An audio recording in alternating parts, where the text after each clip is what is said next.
So about 6 months ago, I told the Common Council about the difficulties in getting a lousy $400 for a 21-page website, and I'm talking about traveling with the team, taking pictures, a store, an online store, and he's using the basic template to this day. And this is like early 2000s, I want to say 2001. And so took him to small claims court. They came up with some reason to not allow it to be in Cortland, and they moved it to Yorktown, and then Yorktown comes up with some reason they can't have it there, and then they finally move it to Peekskill, and then Peekskill he doesn't show the first time, and then he doesn't show a second time, and then even a third time comes and somehow, wins. So over $400, and this was based on the judge saying that I didn't have a copyright, a legible copyright, because the black page had printed out white and the copyright was in white. Just like, I don't. And the fact that Vinny pulled out an email in which I called him an asshole, and the judge said, "Did you write that?"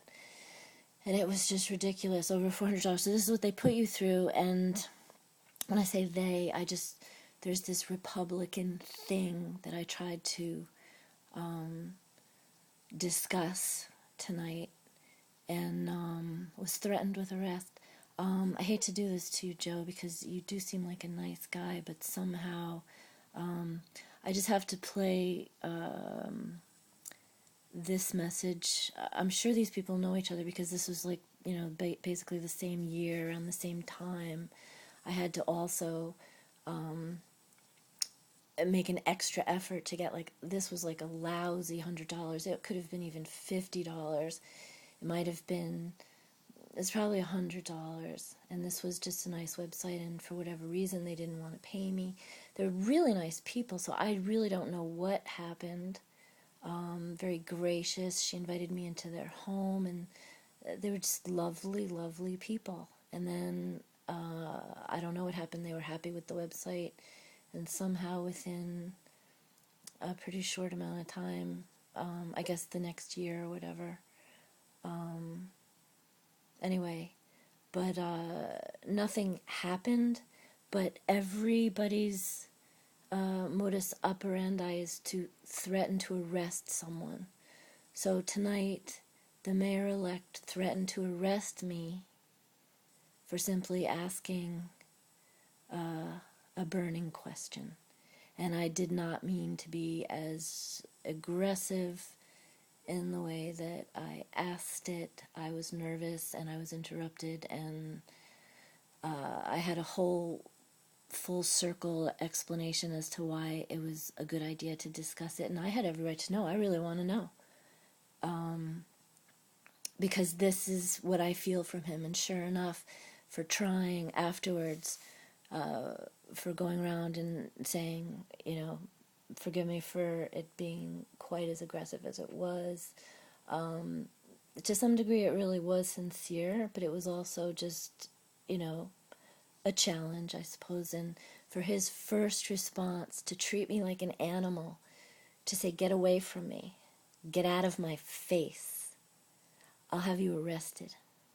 So his first act of as mayor is to arrest someone for asking a question I fully have a right to ask. And I talked a lot about different things, was relatively vague. Not everyone makes me feel like nothing I say makes any sense, so I'm not even sure what's getting through. But there was no discussion. He went boom, 0 to 60, I'll have you arrested. And within 45 seconds, as the tape shows, the chief of police was right there on it. And the idea that I'm treated this way for all these years, this is even pre-Jane. This is, this message is ridiculous. You can't leave a message on a beeper. I don't even know. And I saw Joe tonight in the AV room, And I said to him, I didn't realize who you were. We're getting older. I was like 10, could have been 12 years ago. And he was like, yeah, yeah, yeah. Oh, yeah. And I did ask the missus again about 6 months ago when I saw her in the grocery store. I haven't seen her in 10 years plus. And I said, what was that about? You'd threatened to arrest me. And she was like, oh, I don't even remember. And it's all such a shame because these were very nice people. I don't know how people go from being nice to suddenly threatening someone with arrest. And I'm just so sick of the bullshit. So let me play this. I don't mean to talk this long about it, but it goes something like this. Wednesday, 8:43 p.m. Hello. I'm just calling you back from the crap you left on my husband's beeper. There will be a cop coming to your house tomorrow for harassment charges. I would advise you to answer the door, because they'll be there the first thing in the morning, so you better be aware. And if we get any more calls, we know where they're coming from, and there will be somebody there to arrest you. Thank you. Goodbye. End of messages. So the point being, I honestly don't remember myself. I just remember going to their house because she said it was another check in the mail situation. And then, I'll meet you at the house at, 5:30 or something. And they were just blowing me off one too many times. And and I was very polite to Joe. I mean, to this day, anyone could attest to seeing us speak together. We're perfectly cordial. But he ended up writing me a check. It was like I got the money, but that pissed her off. It was that kind of thing.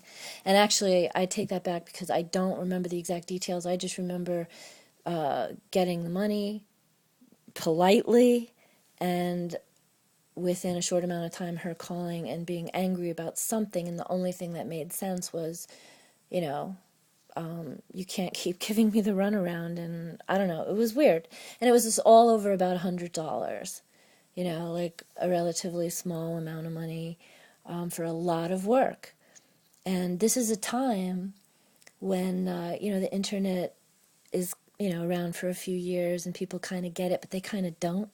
I mean, I remember going into a Chinese restaurant and trying to convince them to put their menu online, and they were like, let's be honest, who's going to go to the internet for Chinese food? And I just look at them like, are you kidding me? Oh, yeah, and that was something I wanted to say tonight, Mr. Catalina, that the visionary of the Republicans in the early 2000s was such that, I mean, not only did Governor Pataki not even think about registering his own name.com, or, the important one, governorpataki.com. And, I mean, no one around him. And so when, Daryl Davis brags that, he's worked for so many governors and mayors and, he loves to throw Al Sharpton in there or whatever, and it's like, what are you saying? What are you even talking about? You're a bunch of actors. You're full of crap. And why not get real? And so I don't know. I'm in a state of shock that he said, get out of my face. And I had just been saying, I do apologize for it seeming as aggressive as it was, because I did try to make it such that it would give him an opportunity to answer questions. I mean, why not? Why not? That's a big deal. And he scares me. I do think that they're killers. To make me go through that for $400 all these years ago, what I have been put through for the tiniest amount of money. Oh, and to this day, where governorpataki.com forwards to is, the neighbors, fast forward a few years, rewind from today, the same disrespect. That's chronic. That's just in the air. That's, Joe's just down the street. I could throw a rock at his house. The people right across the hall from me. It's like, it's just this general disrespect, whether it's because I'm a single woman or I am this crazy, horrible person that